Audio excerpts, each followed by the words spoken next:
Welcome to the JOMA Preventative Health Podcast, hosted by the Jewish Orthodox Women's Medical Association. We provide you with up-to-date information on health topics geared towards the Orthodox Jewish community. This podcast content is provided for informational purposes only and is not intended as medical advice or as a substitute for the medical advice of a physician.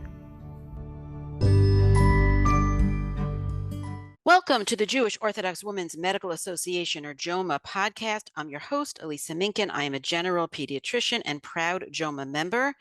And tonight, I'm really honored and really excited to be interviewing Gabby Barreto. If there are topics you want to hear, you want to be interviewed, you know someone you want to hear being interviewed, you have comments about any of the episodes we've done, please reach out to us at health, HEALTH, at joma.org. We want to hear from you. I'm going to add a trigger warning because anything I do related at all to eating disorders, body image can be triggering to some people. If you are somebody who will get triggered by something like that, please take care of yourself. Gabby Barreto is a registered dietitian and personal trainer. She obtained her master's in nutrition and exercise physiology from Columbia University and completed her dietetic internship at LIU Post. She is a certified specialist in sports dietetics and specializes in eating disorders. She is a professor at St. Joseph's University in Brooklyn, teaching nutrition. She is also a personal trainer, a certified functional strength coach, functional mobility specialist, Onnit Academy Kettlebell Specialist, and Kettlebell Athletics certified. An expert in sports performance nutrition, she works with elite level athletes at the high school and college level, and loves helping athletes of all kinds build a strong nutrition foundation from an early age and to improve their performance.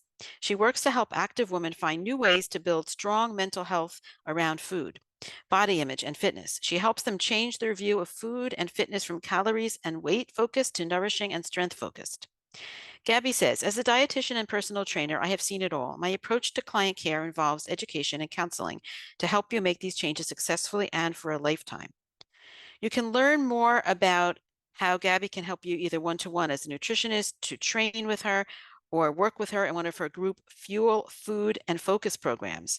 You can reach her at Instagram at Gabby M. Barreto, GabbyMbarreto, or on her website, gabbybarreto.com, GabbyBarreto.com, and we'll be linking that in the show notes.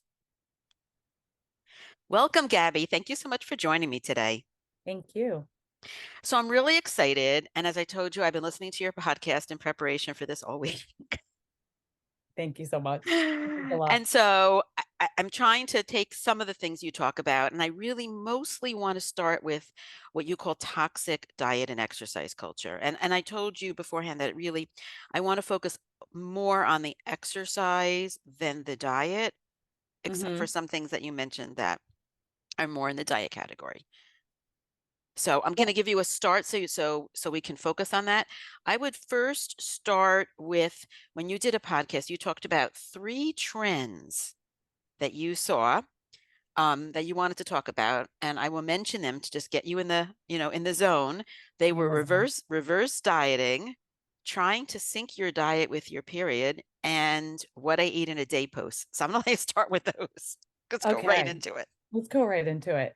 Okay, so the first one was reverse dieting. Mm-hmm. So this is very common in like the fitness and diet culture world. And I know you mentioned, I want to focus more on the fitness part.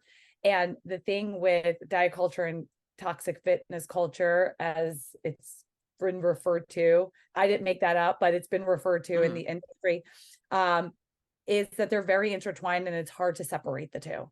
Right. Sometimes there's some certain aspects that fall into the fitness side and certain aspects that fall into the nutrition and diet side, but a lot of things are very intertwined. So this idea of reverse dieting is very big in like obviously the weight loss, gym culture. And it's the idea of like that when people restrict their calories so low that they have ruined their metabolism. And the idea of reverse dieting is slowly increasing calories to increase their metabolism without them gaining weight. So people who restrict their calories very low, and the idea is like, we add in just 100 calories at a time to get you back up and increase your metabolism. But we literally have no research and no evidence that this even is a thing that exists. But it's so big because a lot of people are being told in the gyms and in the gym spaces, because I have gotten a lot of these clients before, that eat 800, 900, 1,000, 1,100, 1,200 calories. And then we're just going to reverse diet you out of it. So when you lose all that weight, you don't gain any of it back. But that's just like not how the body works. Basically metabolism is kind of working about how much you eat, right? How much you eat. We know that there are certain equations that we use to determine metabolism. It's based on your age, your weight, your gender, your height. And also like there's certain other things that can contribute to that, but those are the main things that are contributing to it. But a big one is how much you're eating. If I'm eating more calories, my metabolism is going to be higher. If I'm eating less calories, I'm going to lower my metabolism. But I think the big thing that people get scared into is like, my metabolism is absolutely ruined. And we really don't see that. We do see metabolisms rise up when people start eating what their body needs. And it's not even like I'm eating this excessive amount of calories. Like, no, we're actually feeding you what your body needs. And when we feed you what your body needs, your body is going to find the natural like rhythm of what it needs to be. And if restricting yourself to 900 calories meant that you got to a certain weight, that does not mean that your body naturally needs to be there to be healthy and to sustain a diet that's going to supply you with the nutrients and the calories that it needs. So this idea of like reverse dieting, that I'm going to bring my metabolism back up. I'm like, sure, you are. You're going to bring it back and your body back to the natural like weight that it really wants to stay at. Right. That's a great explanation. I think we have to talk a little bit about weight cycling now. I No. don't want to talk about it, but I think we have to. And I Yeah. want to say about these 800, 900 calorie diets, like I'm a doctor here. I think they're problematic. They are very problematic, but unfortunately they're still very common. And there was an Instagram post by that came out from like, I think it was Page 6, one of those magazines, that literally got posted yesterday. And it was of a very famous supermodel. And she reported that she maintains her figure by eating up to 900 calories a day. Yeah. And they made it like, and they put her weight in there, that she weighed herself so everybody could see how much that she weighed. In my head, when I saw that, as a professional and being in this space, and like, I didn't think we were still there. But apparently we are. And like a major Page 6 is like a very big tabloid Instagram page and page in general in newspapers that people read and are influenced by. And that's the big, when I say the word toxic, that's what I mean by toxic, is these influences that young women and men, I know I talk a lot about women, but also young men are being influenced by and seeing. And when we see people that like have this socially ideal look and they're saying that they eat a maximum of 900 calories, it's just super problematic and perpetuating this whole culture that we are trying so hard to educate people on. Right. And when you say culture, let's just be specific what we mean. Yeah. Okay. Like the diet culture, Right. like diet culture, fitness culture. I mean, being in a smaller body, basically, where the whole goal is to be in a smaller body as opposed to be healthy. Yes. And that we have different types of bodies. Exactly. Right. And so back to weight cycling, we didn't really define it, but I think we should talk about what typically happens, because I think the whole point of reverse dieting is to try to avoid weight cycling. Exactly. Try to avoid that weight cycling. So other people refer to it as yo-yo dieting, the yo-yo dieting, the up and down.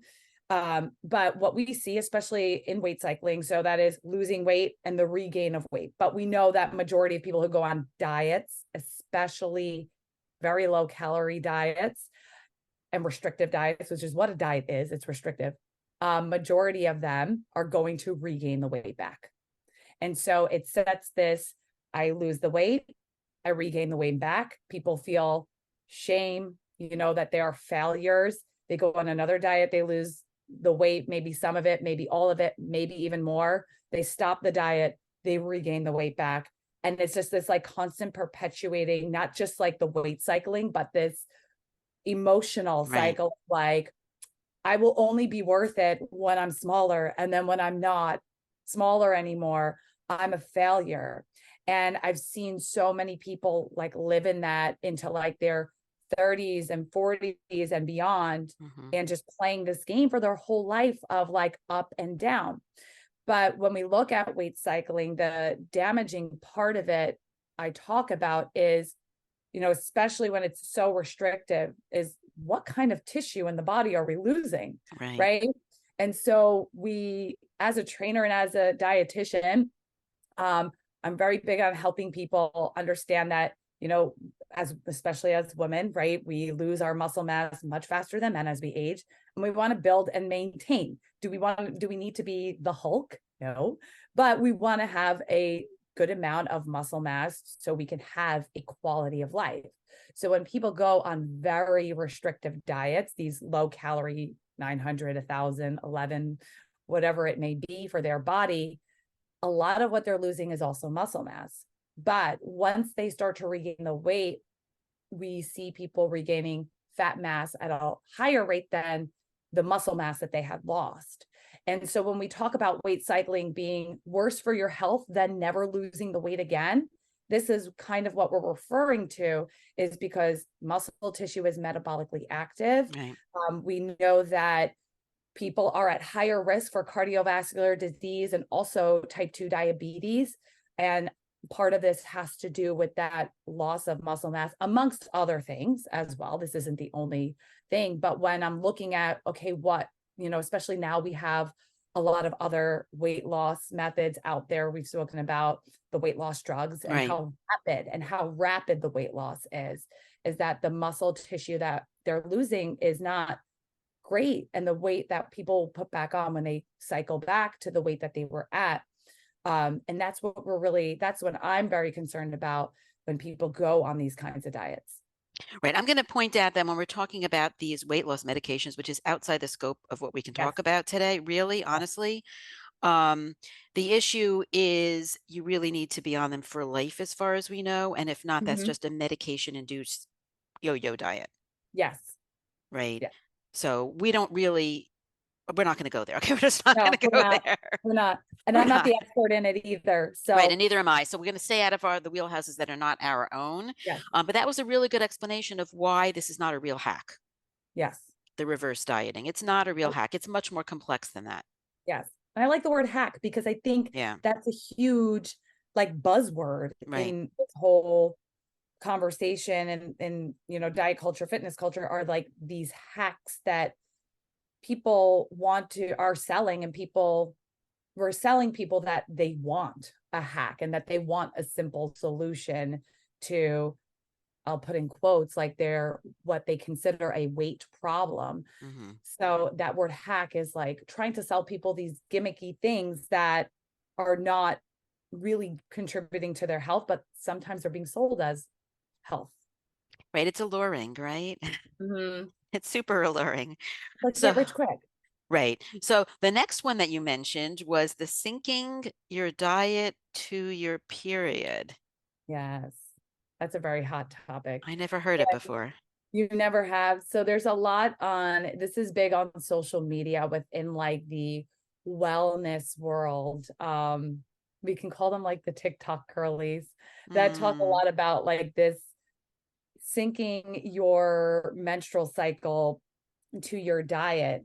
And there's really not a lot of evidence behind a lot of what they're saying. And there's really nothing. There's a little bit of evidence when it comes to like exercise performance, but the benefits are just so not even like that great and that grand that we would really have any of these big recommendations for people to really be doing things like that. Right. Right. And then the third thing you talked about was, what I hate so much, what I eat in a day. Oh, Hate that. so problematic. Those are very interesting, the what I eat in a days.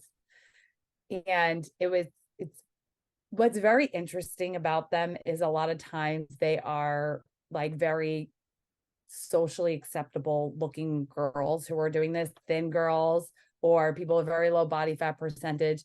And it's kind of like that idea, if you do this and if you eat like this, you're going to look like me. Thin inspiration, yes. Yes, the inspiration. That was like from the 90s, the thin spo. But it's very interesting you brought up the inspiration because that now we have the Fitspo, like hashtag Fitspo or Right. It's Fitspiration. all part of the same thing. It's literally the same exact thing. It really is. And there's studies that have even looked at like Fitspo and looked at Thinspiration and what that looked like. And a lot of these things are very common. So these what I eat in a days, if you aren't familiar with them, is people on social media filming what or taking pictures of what they eat throughout the day. And it really is kind of giving this message of you eat like me, you're going to look like me. And it's also like the same idea of like, if you work out like me, you're going to look like me. But as we know, there's so many things that go into how I look, right? So there's genetics, right? Like ethnic backgrounds, which fall under, genetics, environmental, like physical capabilities, right? That go into how somebody looks. And these messages are like, if you eat as little as I do, and oftentimes like these are not very high calorie or even like adequate calories. And also, I mean, I have done so many nutrition plans for people and understanding people's energy that we're all pretty different, right? This girl could eat this way, but you don't know how she's feeling. You don't know if she's restricting. You don't know if she really feels so energized by what she's eating. And we're all we're all so different, but everybody has different needs and different likes and dislikes. So like, also if I'm eating something and what I eat in a day and like other people like don't want to eat that as a food preference, like right. I'm also very big on like when I work with people, I'm like, I'm never going to make you eat something you don't want to eat just to look a certain way or something. So this like I find them very problematic. People have asked me, oh, why don't you do what you eat in a day? And I'm just like, that's contributing to the problem. I could put like, here are samples of meals for breakfast, but I'm not going to put what I eat in a day because it just doesn't, the reputation of it as well is not the greatest reputation to be putting out there. Right. I like to say about nutrition, it's rocket science. And the reason I say that, it's kind of a joke, but the reason I say it is because the way it should be. I don't know how it's actually done, because I don't sit in the room with my patients when they sit with a nutritionist. The way I would like it to be done is to be individualized for them. Everything about them, right? How much time they have, what stores they're near, like, what kind of food they like, all that kind of stuff. And so it defeats the purpose to just be given a list of things to eat in a day. Right. Putting aside them being low calorie, that's a whole separate trigger for eating disorders and, Exactly. And another thing you mentioned, like a lot of times you'll see these like very pretty plates with like these very expensive superfoods, which I don't necessarily think that are really nutritionally necessary. All these like very overpriced supplements, all these very overpriced superfoods and products. And a lot of times they're trying to sell you a product too. That's another thing. But for people to have access to nutrition too, it also, I mean, as we all know now, the cost of food is very expensive. So we're like putting on people, you can only be healthy if you're eating these prestigious foods and these prestigious ingredients, which is not true because people can lead a very healthy diet eating things that are not very expensive and are not superfoods and get enough nutrients in an affordable way. So it also gives this message of like, what's the word I'm looking for? Privilege.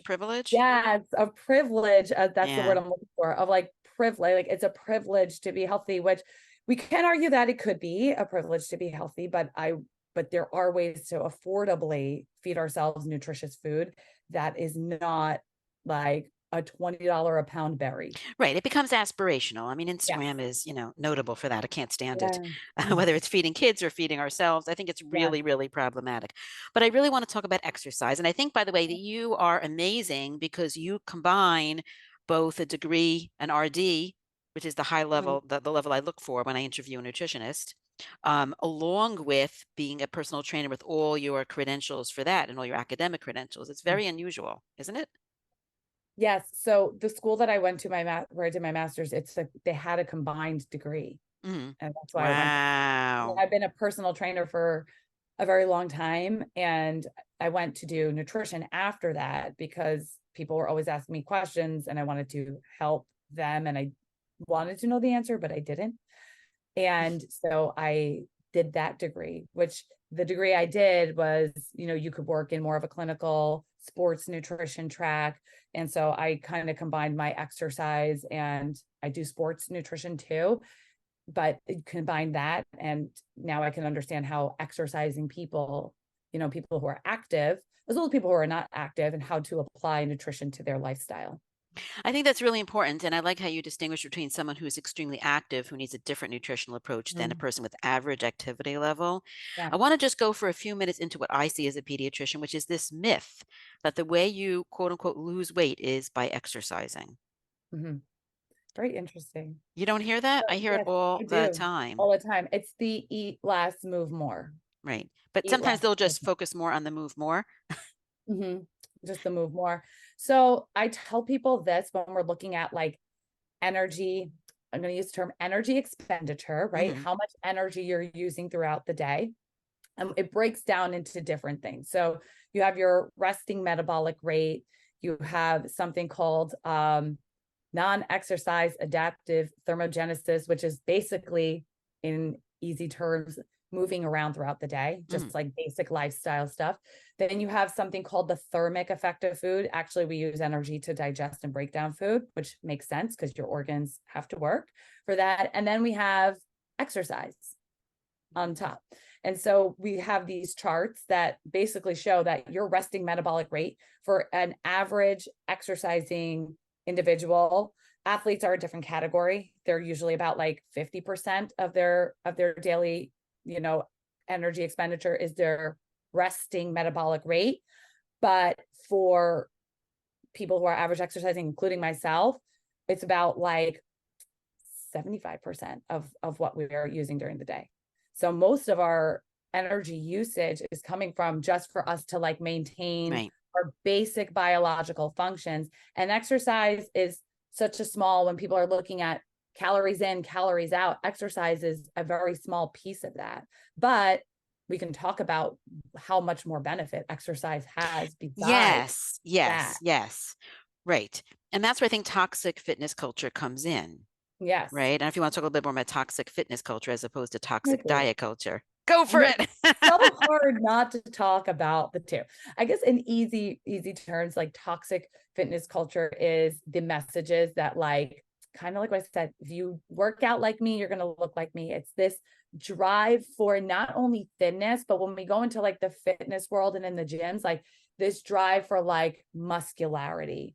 So that's like another like leg of the eating disorder body image world, is like the drive for muscularity and being very obsessed and ingrained in this feat to be as muscular and as lean as possible. So you'll hear a lot of if you want to think about the kind of terms that when you think about toxic fitness culture, is like the no days off people. Like we all have the same 24 hours in the day. There's no excuses kind of culture. No pain, no gain, right? Exactly. Like the no pain, no gain, the shreds, the burn, right? The shred challenges.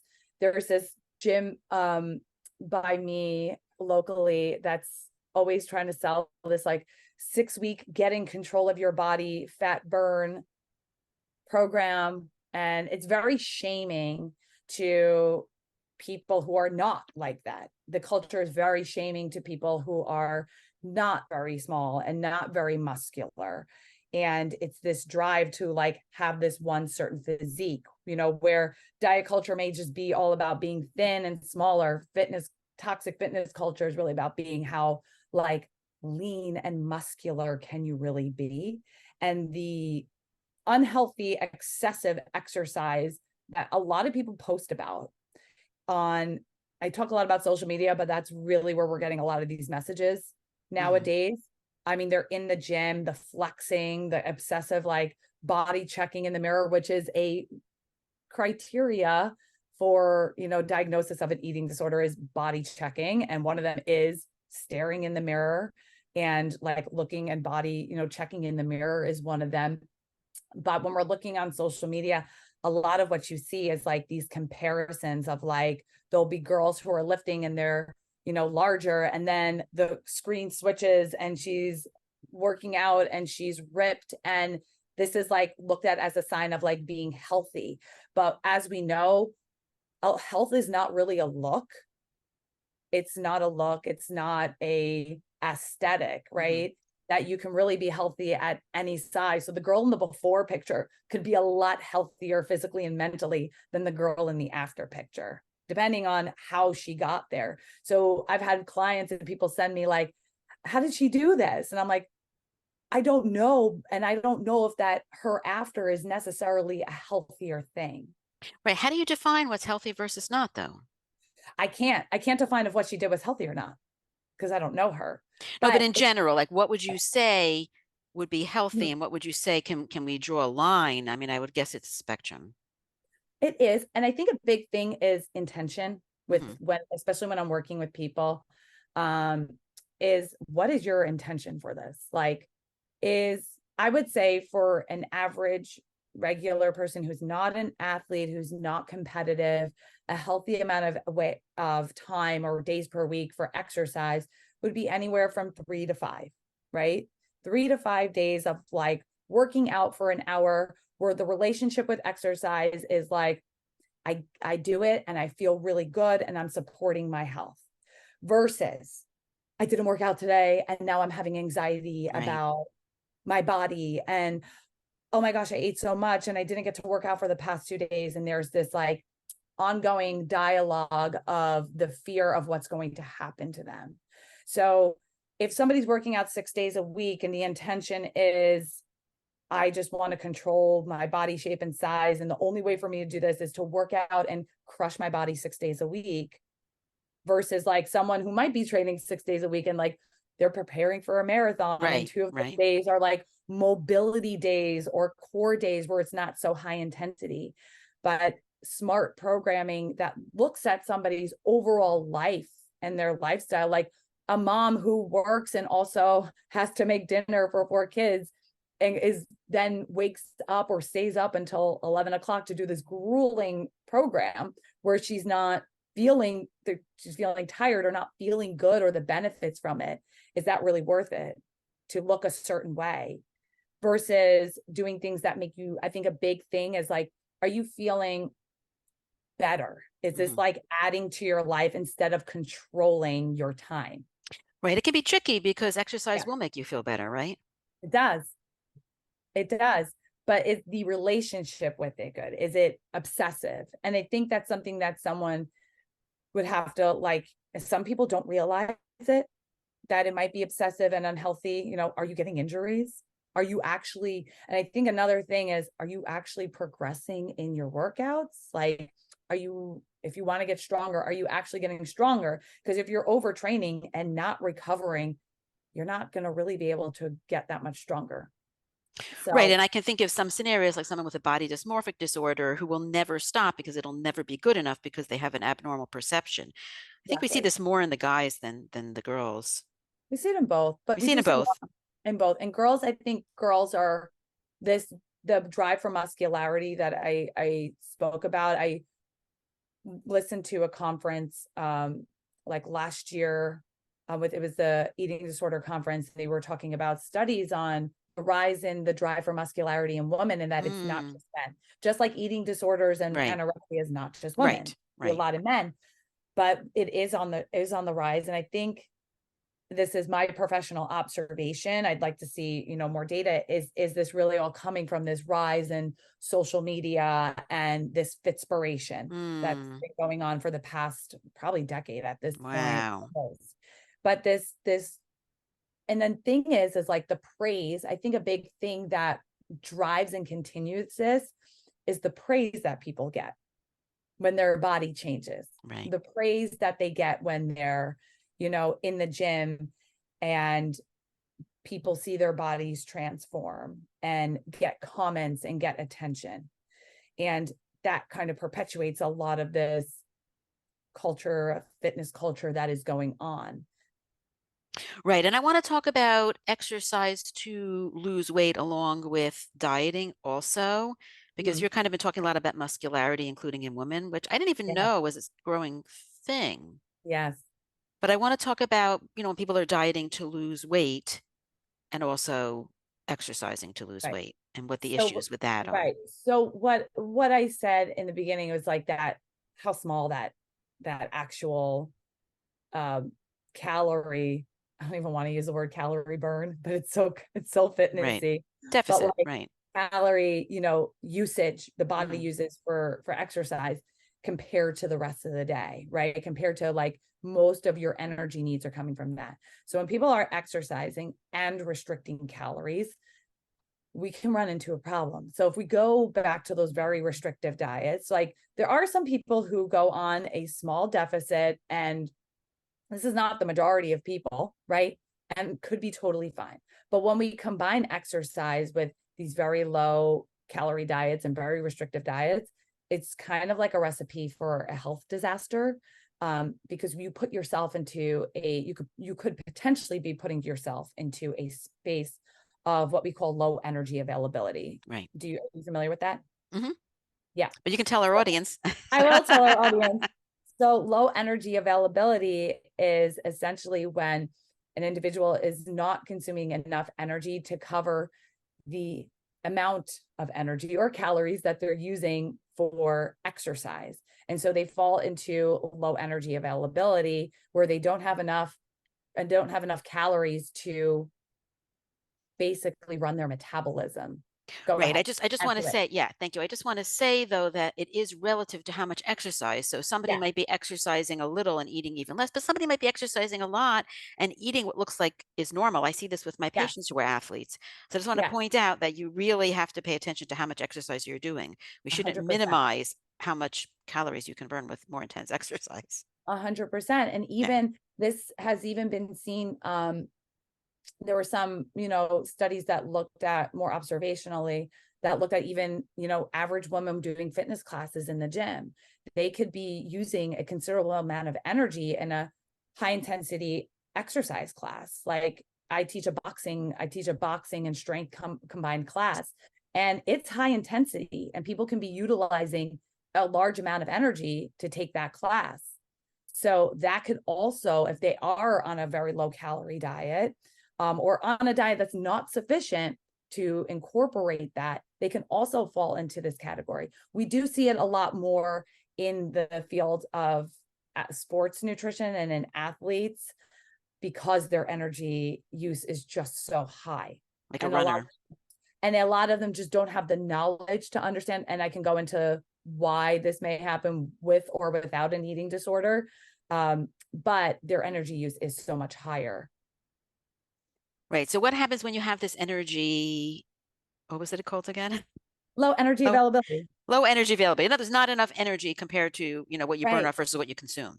Right. Versus what you consume is that we could fall into this place where we're not even having enough to support our metabolism. Because if your energy burn from exercise is so big and you're on this, restrictive diet, or even if you don't know that you're on a restrictive diet, even relatively if you restricted, realize, right, that you are doing that.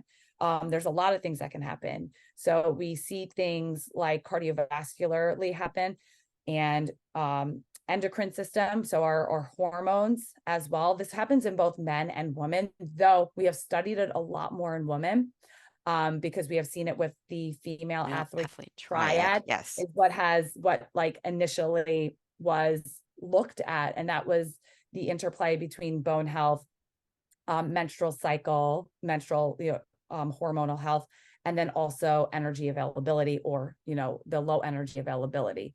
So when women are not consuming enough energy, we can see estrogen levels drop, which will in turn can see a loss of a period in a woman who has a menstrual cycle. And then as well, we see bone turnover decrease. We see, decreased markers of bone building, which is bone remodeling. Is that correct? You know what? I'm not going to say anything right now. I'm going to just say it's bad for bones. It's bad for bones. It's bad for bones, right? So we see the interplay between low energy availability, menstrual cycle, and bone health. Right. And we see like lower bone mineral density in some of these women. And that's because we know that estrogen plays a major role in our bone health, and obviously in maintaining a menstrual cycle. So those are some things that I particularly look at a lot. I see a lot in the population I work with particularly, and getting that back by consuming more calories. It's pretty relatively, I'll say relatively simple, right? If it's really what we call a hypothalamic amenorrhea, where the loss of period is a result of this low energy availability, is getting the calories back up. Right. And that's separate from someone who has an eating disorder, who is really intentionally creating that deficit. And so it could be both, right? It could be someone who doesn't know, as well as someone with an eating disorder or disordered eating, right? Fall under like the orthorexia pocket as well. So it could be someone just doesn't understand and doesn't know. And I think it's really important if someone is listening and saying, how does someone not understand that they're not eating enough? And I think a really important thing to know is that I see this a lot in athletes, but also really intense exercisers. And I'm a fitness instructor myself. And so people with very high energy output, is that when you're exercising, your blood flow to your gut is diverted right to your peripheral, to your arms, to your legs, you're exercising muscle. And so some people experience lower appetite as a result. So they could be like, well, I'm just not hungry. If they're trying to like follow their hunger cues to eat, they cannot feel as hungry, especially in the moments after and the hours after exercise. And that could be a reason why. And again, just not having the education to understand what their body needs as well, which is, I've seen that a lot. And really, it wasn't a disorder or anything, just not understanding the amount of energy that they need or calories. Right. I think at this point, you're talking about someone who's just really active. Would you say that's the category of the sports, an athlete? But also active, even people who are recreationally, we call them recreationally active exercisers, that we could see that in too. Runners, people who run. Running is a very large energy demand to run, especially people who run even 5Ks, 10Ks, half marathons, marathon training. This can happen. And I also want to say this can happen at any body size. It's not restricted to people who are very thin or very small. So it can happen at any body size. But a lot of people who are like not necessarily playing sports, but like to be competitive and run, or triathletes, they have a very high, these we would consider in the recreational athlete exercising category. A lot of regular people or people who just like to exercise, they may just be like, to motivate myself, I'm going to go sign up for a half marathon, or I'm going to sign up and try for the New York City Marathon, and not understanding the energy demand of running, which is higher than potentially going to the gym and lifting weights for 45 minutes, an hour. It's a much higher energy demand. It's also a completely different energy system that they're using. And they just need a lot more carbohydrates and a lot more calories in general to build up. I mean, if you go from just exercising in the gym 3 days a week to now I'm going to go train for a marathon, or I'm going to go try a triathlon or cycle, endurance sports are much more common amongst recreationally active people, and that they can also fall into that category. Right. And not just that, but I think we get back to the toxic diet intertwined with exercise culture, right? Where everyone tells you, wow, you look so good. I know. Let's get back to that. Right? Wow, you look so good. And it's very interesting because I'll talk about myself for a moment. If you want to cut it out, you can cut it out. But No, go for it. okay, I'll talk about myself for a moment. But I had a baby, and we gain weight when we have children, right? When we become pregnant, we gain weight. It's part of the process of growing a human, which was the coolest experience ever. I loved it. Some people don't love it, but I did. And so one day I was in the gym. This was like a couple of months ago, and someone just came up to me, and I don't know if they knew I had a baby or not or whatever. It doesn't even matter. They said, wow, your transformation has been really unbelievable. And I really had no idea what they were talking about. And I just was like, okay. And they were like, you really slimmed down. And I was like, oh, they're talking about my postpartum like weight loss in the gym and making a comment towards me when we're both making cringy face. Your face is saying exactly how trigger warning is going to have to be for at least this part. I know.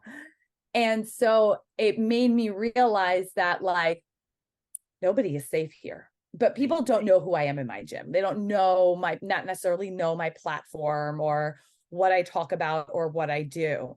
It just goes to show that how deep the culture is, and that believing that if I compliment somebody's body changing, right, and losing weight or becoming smaller, it's automatically going to be a compliment to them. And we're not looking at what are the potential ramifications of going up to somebody and commenting on their body in the gym or really anywhere. But it happens a lot in the gym, especially to women.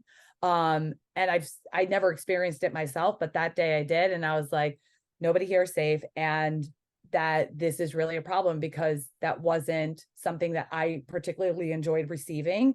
And I know many women would not, but it also really perpetuates the idea that we're only going to the gym to change our bodies.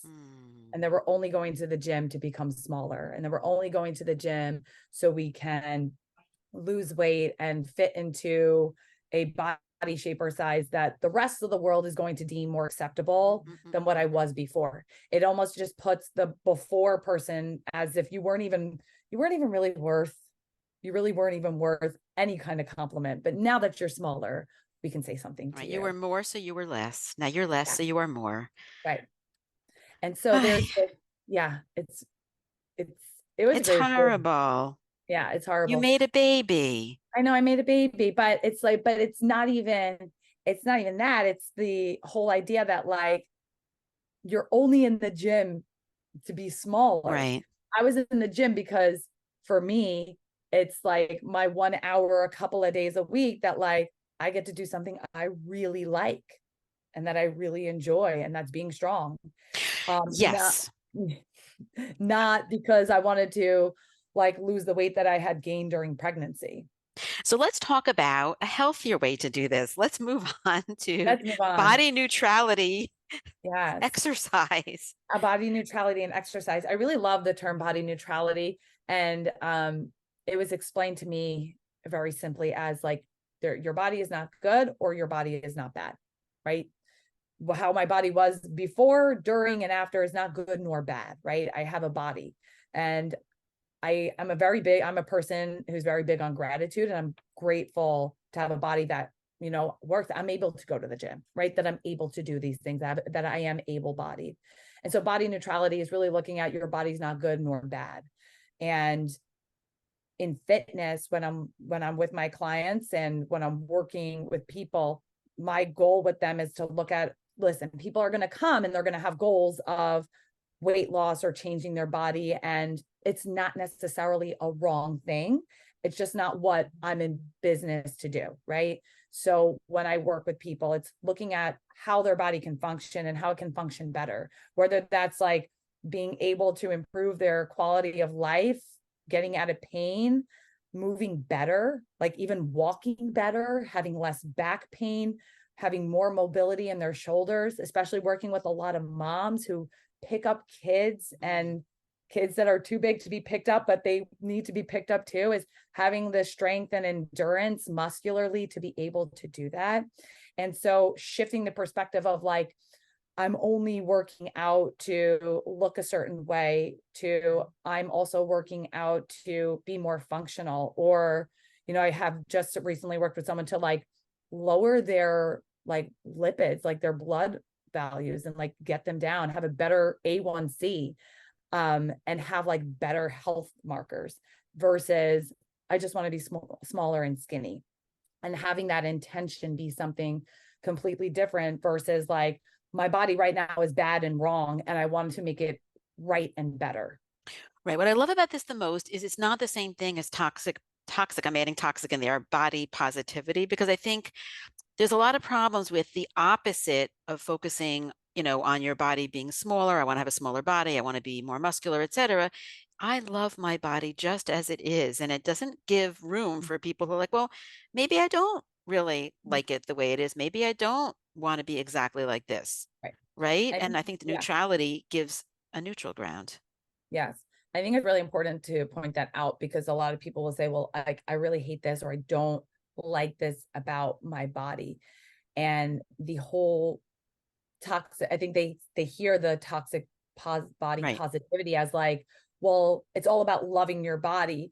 And it's very interesting, because I used to have a tagline that said, love, nourish, and respect your body. But I totally took that out, because I was like, this isn't about loving your body, because dealing with disordered eating disorders, and negative body image, I can never tell someone one day you're just going to magically love every part of your body.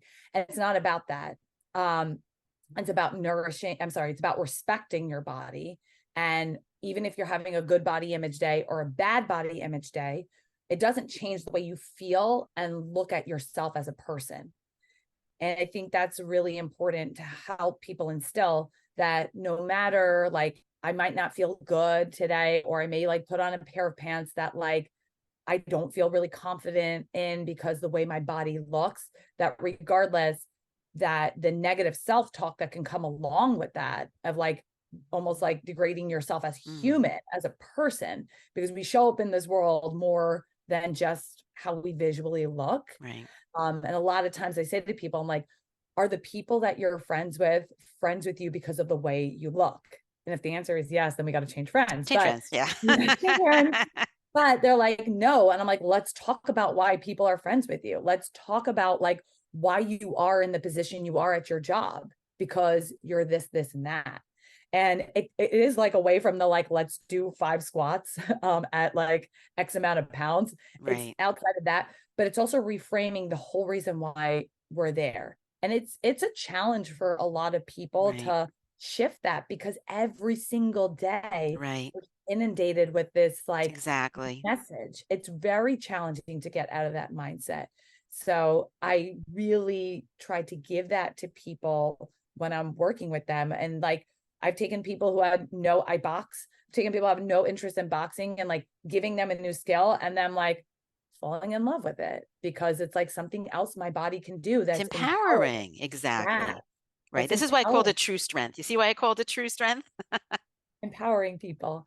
And I did come into the world of exercise from a very disordered place, and over my career really realized that I wasn't helping anyone, and I wasn't doing any good for myself. Like, I wasn't genuinely helping people in a way that felt good. Like, it didn't feel right, and it didn't feel good.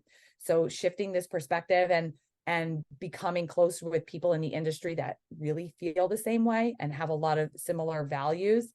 And also being I work for a boxing gym that has those values, like literally written in their manuals, that we don't talk about weight loss. We don't talk about summer bodies. It's very big that like summer comes and like, you are not talking about summer bodies. We're not talking about shred. We're not talking about calorie burns. We're not doing any of that. And that's something very ingrained in that culture. And I think it's important, if that's something that you really want to live by, that also the gyms, the people that you work out with, or the classes that you go to, is really important to look at that and what messages they're giving. because the messages you're hearing day to day are really going to play into how you feel. Right. It's so focused, unfortunately, on how we look. It really, really is. It is. It is. But we can move on from that. We can do this. I love that there is a growing movement of fitness at any size. I think that that's really important, because I don't think the opposite of trying to be thinner is it doesn't matter what size you are, and it doesn't matter about your health. I mean, of course it matters about your health. Yes. 100%. Right? Like you gave an example of somebody who's focused on their cholesterol or on their glucose control. These are important. I had heard an Instagram live once, and they were going on and on. And it was kind of really a toxic body positivity talk. And someone was messaging, but I can't touch my toes. Right? I mean, that person's goal is stop talking about whatever size I am is beautiful the way it is. I have a functional issue. I can't touch my toes. And so I love that your goal is to empower people, whatever size they're at. Right. And there's so many barriers for people to get into the gym. First, if you walk into the gym that I work out at, it's like there's a lot of like very lean, low body fat percentage people who are lifting heavy weights. I work out somewhere that's my clients are not, because I want to just be able to do what I want to do, like lifting heavy weights. It can be very intimidating. Walking into a group fitness class is very intimidating for a lot of people. There's so many barriers. First, in the intimidation, then there's other barriers, right? Like, am I even going to be able to do this? Do I even know what to do? Then we have financial barriers, right? Like getting into a gym, getting into a fitness class, getting a trainer so I can know what to do. And then we have on top of it the barrier of like,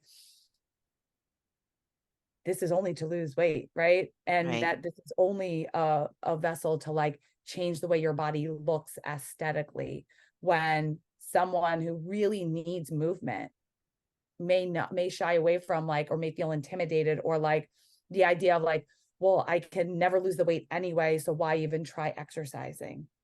Or it's and so time. hard. Did you say time? I didn't, but time is a huge one. That's my barrier. Huge one. Barrier is time. You know, someone who works or doesn't work and has kids or doesn't have kids and has a lot going on in life, time is a huge barrier. Huge. And I think the barrier to time is also the idea that your workout's not worth it if it's not 60 minutes, if it's not an hour. Like your workout could literally be 15 minutes of like doing yoga. Like there's apps and things like that where you can do 15 minutes of yoga and improve like get your blood circulating, right? And move it from your calves, which are not the greatest vessel to bring blood back up to the heart. Like just to get things moving, going out for a walk, even if it's 15 minutes. Today it was my movement was I'm going to walk my son to the park and back, and then I have to work the rest of the day, and that's okay. And this is why I like the exercise, the apps on the phone. And I mean, my phone just has an automatic step counter built in. Yeah. So that you can constantly, you know, not constantly, but you can monitor your steps and you can see how much you're moving. And then you can just try to just increase it a little bit more. You don't need equipment. You don't need a gym for that. No. I love gyms, and gyms are great for certain people. But like I mentioned, the intimidation factor. So it's not about like exercise and not need to be within a gym. It could be at home and starting small.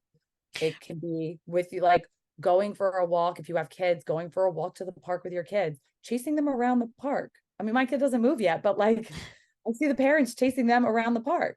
Like it's all movement, and it's not about being super structured. It can be, and there are benefits to structured workouts, and there's benefits to resistance training and lifting weights. We have bone mineral density, we're building muscle. Those are all important. But for anyone who is like has some of those barriers, we can start small, and not every day needs to be in a gym or in a class or something structured. Right. I think that's really important. One thing I want to say is that they've been talking, the experts, whatever that you call those people, about, you know, these little bursts of exercise really count, and stopping to tell us that, oh, you have to do X amount per day or it doesn't count. So letting, you know, not letting perfect be the enemy of the as good as you're going to get. That's number one. Another thing I want to say is I've heard people say, well, walking doesn't count. Really? I'm letting you respond to that because I've heard people say that. And since my main form of exercise, and I do want to get to strength training, that was 3, but we'll get there. Uh, my main is walking. And Right. I really hate when people say that's not exercise. Interesting. You sound surprised. No, I am surprised by that because I think walking is one of the best things and it's the most accessible thing for Right. majority of people who are able-bodied and can walk. Right. And a lot of times, like after this, I might go for a walk, get a little bit extra in if I have the energy. But walking is great. I think it's very underrated. It's actually, I'm surprised you say that. And the reason why is because there's been this whole social media movement of the hot girl walks. I don't know if you know about this. Mm-mm. Okay, but it's like been a very big thing. Walking has been a very big trend, but like not a trend that's like silly and unheard of, but like walking is super accessible to people. And some people don't like feeling really out of breath and being really, really taxed by like, it's only going to count if it's a run. Some Right. people, Right. Somebody else who I was telling this to was saying, oh, you should try to walk faster. Like you should look at the light poles and make sure you go back them faster. And I was so turned off by that because, like you said, I don't always want to be out of breath. I want to no, enjoy it. no, we have different zones of like exercise Right. and like there's the higher intensity and some people really love that and there's benefits to it, but there's also drawbacks of doing too much of it. Right. It's also not great to do too much very high intensity exercise. Like some people really love weightlifting, but weightlifting 6 days a week is also going to have drawbacks, like from a functional standpoint and recovery standpoint. So mixed modalities is great if you can access that. But I tell people this, and I think this is the most important thing, is finding what you like and doing that, because that's what you're going to actually do. That's what Right. you're going to actually commit to. If someone is like, I really love doing Pilates 3 days a week. I really don't like this. I don't enjoy that. When I do it, I'm forcing myself. I don't feel mentally good after it. Then don't do it. There's different formats of exercise that exist, walking being one. So I'm going to give you the check. Thank you. Check. The check. Walking being one, but there's a girl by me, I live in Long Beach, so it's a beach town, who like rollerblades every single day. And I'm just like, I forgot about rollerblading. Oh, that was so fun. It was fun. It was fun. But she rollerblades every single day. And I see her all the time because I'm out there. And there's just so many things that we could be doing physically that's not like structured in a gym, which is what I enjoy, but it's not for everybody. Right. I mean, I think about it like diet. If you're going to go, I am going to exercise X amount and I'm going to go to the gym, and then you don't really like it and you don't go, you haven't made a Yeah, sustainable change. I think that when you pick something you like, you're more likely to sustain it. right. It's like being told to eat like salads Right. for every meal. And you're like, I really don't like salads. I really But don't, by the way. it's funny. I don't remember the last time I made a salad in my house. I don't. But I like Um, roasted vegetables, so I make trays and trays of them and put them yeah, everywhere. I'm not a huge salad person, Yeah, me but too. it's like telling people like the only way to eat healthy is to eat a salad for lunch and for dinner every day. And they're like, but I really don't like salads. And this is not something I'm going to do and stick to. But there's so many other ways to, like mention, like have nutritious meals and eat healthy. Right. You can eat healthy and you can enjoy it if you do what works for you. Exactly. Okay. I want you to talk more about strength training. I want you to convince me that I should add that to my repertoire because I think I should. I do love strength training. People ask me why, and I'm just like, I just feel really good mentally, physically. I feel good when I pick up something heavy, and I put it down. I go to the gym and I pick up heavy things and I put them down. But strength training has so many benefits outside of like, we can look at first, the physical benefits, right? So we know that strength training is really important to reduce and also help treat type 2 diabetes, right? We know that for sure. We know that it increases insulin sensitivity, and that even during exercise, strength training and other, that, we can take sugar into the cell without the need for insulin. So exercise is super. I said to one of my clients, I don't love this term, but it's very true. Exercise really is medicine, right? When we look at it, it is Oh, yeah, no, for sure. Is a big form of medicine, right? And so we have that whole factor.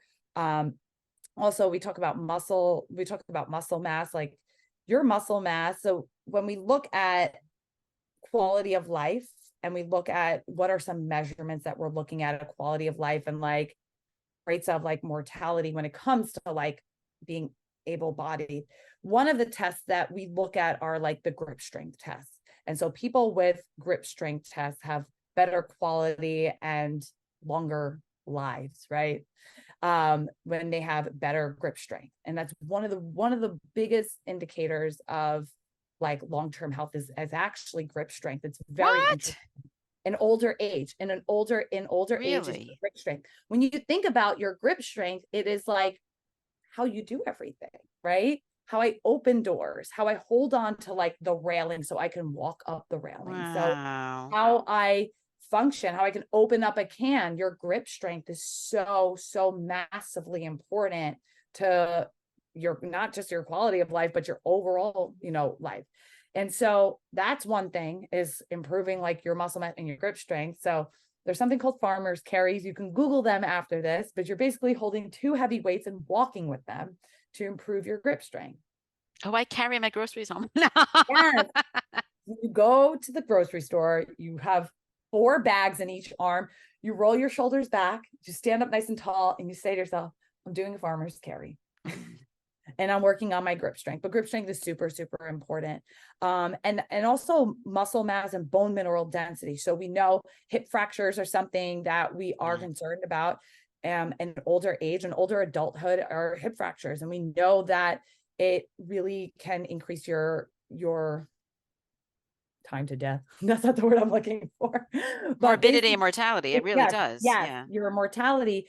And we know that hip fractures are something that can occur. So improving your muscle mass, improving your bone mineral density. We know as women, as we age, we are at much greater risk for osteoporosis and osteopenia, and fractures. So that's something that we really want to be doing now and that we want to be maintaining. And strength training does not need to be, if you ever watch me on Instagram, does not need to be that. That's intense, right? It can be something much more lower scale than that to help just improve your overall quality of life. So we have that, I'm always thinking about, for myself and for my clients, is like, cool, we're younger now, but like, how are we going to be in like 10, 20, 30 years from now? Like, what is my quality of life going to be? And what I'm doing now can greatly contribute to that by strength training. Right. And it goes back to diet again, not being extricable from this, right? No, because you have to eat to build muscle. Right. You have to eat, have have calcium and vitamin D and, and calories, right? Yes. And protein. And those are all very important to build muscle and maintain it. And so, like I mentioned earlier, with the yo-yo diets and the weight cycling, the loss of muscle mass, and especially there's even people who don't recommend people, over the age of like 50 or 60, they don't recommend weight loss at all. They don't recommend any kind of weight loss for a lot of people, because they're losing muscle mass at a high rate, that any weight loss, we don't want to take away from that. Right. And cushioning for the bones. Yeah, we need cushioning for the bones. Right. The body mass index, however flawed that it is, there's not that same correlation as you get older for all these other complex reasons. It's more than just your weight. Mm-hmm. I would say that is accurate. Yes. But, I have one more thing. Go for it. One more thing with exercise and weightlifting is also like, exercise in general and weightlifting and, strength training, however you want to refer to it, is mental health benefits. Right. We know that like it is a very big, it's not treatment. It is not a replacement for treatment or therapy. I sound like a commercial, but it is very helpful for a lot of people to help with their mental health. Right. It could be instead of therapy or medication if you didn't need it. In other words, like you were at the milder end, or it could augment it. Yes. Right. So, yes, for me, it's very important. That's why I walk every day, to tell you the truth. Yes. But also being outdoors, walking outdoors, like being great outdoors, like is so amazing for your mental health. And it's free. Yeah. And by the way, when you can't walk outdoors, you can still walk indoors, believe it or not. Yeah. At Yeah. Target, you can go No, walk you can around. walk anywhere. I'm telling you, walk in your own house. Yeah. We had a walking, a health challenge in my practice last year, and we had a staff member who was legally blind, and she was one of the highest scorers at one point just from walking around her house. Oh, that's Yeah. amazing. Yeah. So you can move. I mean, and I remember the guy who was walking in his garden in the UK during COVID? No, I do There not. was a guy, it was amazing. An elderly man who was just walking around. I think he was elderly in his garden. So, there's many ways to move. So you can definitely do that. And that is free. So that is more accessible for people who Yes, can walk. 100%. So I think that that's really important. Um, so I want to thank you for doing this with me. I Thank you. really, really do. I think it's a lot of good information. And I hope we're ending with it being clear to people that the difference between toxic, right, approach to fitness and diet and a healthier approach is what we've talked about is why you're doing it, Right. And some of right? the consequences of Right. being a part of that, and not on purpose, but not knowing better. And I always like to say, I'm not here saying that, like, blaming people or crucifying them for engaging in Right. this, but just giving them the education and the knowledge of, like, here's what to look for. Here are some of the consequences of these behaviors that you're doing. And they may not even be aware of it because that might be what they were taught or what they know. Right. And you can make changes that are sustainable and even enjoyable for you. It doesn't have to be no pain, no gain. No. And it also doesn't need to be like this complete, like, 180 thing. Right. It doesn't. And we know that doesn't really work. It's the smaller, sustainable changes that you like and you enjoy and that you feel good about doing. Right. I love that. And I want to thank you so much again Thank for doing this with you. me. I really appreciate it. Thank you so much. I appreciate it. Absolutely.